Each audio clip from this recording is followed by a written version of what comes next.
The quality of squad leaders can make or break a team. Effective communication and tactical awareness are key in achieving victory. This video will demonstrate the basic mindset that all squad leaders should have. There are 3 priorities of a squad leader: spawn network, objectives, and transport. Let us now go into more detail for each of these priorities. Priority 1, spawn network. The match should not depend on a singular fob. The more fobs that are placed, the more spawn points your team has. If the enemy destroys one of the fobs, you still have the others to spawn from and maintain a hold on an objective. Here's an example of a great spawn network. As you can see, there are 3 separate fobs supplying reinforcements to this portion of the map. There are 2 types of spawn points a squad leader can deploy: forward operating bases, known as fobs, and rally points.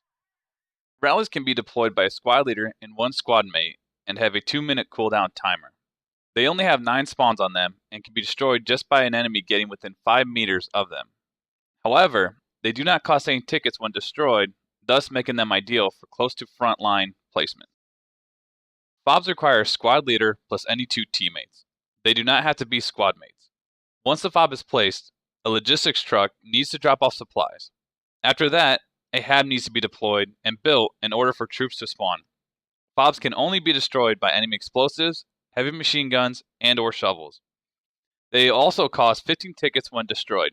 As you can see, fobs are very complicated and require much planning and effort, but they make up for it with durability and unlimited spawns. Not all fobs need to be fortified. Sometimes a covert fob is the best fob. There are a few types of fobs that I'd like to discuss, the first one being backup fobs. For each of the first few objectives, otherwise known as backcaps, a backup fob should be placed. The ideal place for backup fobs, as shown here, are 200 to 300 meters off of the backcap. Here's an example of why you should never put a backup fob on the objective.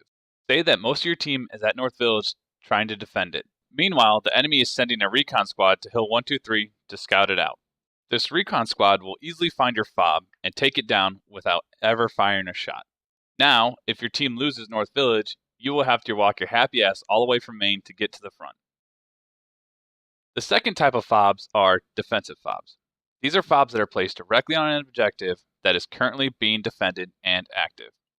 Shown here is a perfect example of both. Village is both occupied by our teammates and is open to capture from the enemy. The final type of fobs are assault fobs. Every good assault begins with a fob. Rapid respawn of troops along with emplacements, such as mortars, creates havoc for the enemy defenders if used properly. Having multiple of these fobs is even better, allowing your team to attack objectives from multiple angles. Here is a perfect example of this. By placing fobs on each side of shipping yard, our team now has 2 avenues of approach to attack the objective. This will spread the enemy defenders thin, making it easier for our team to capture the objective.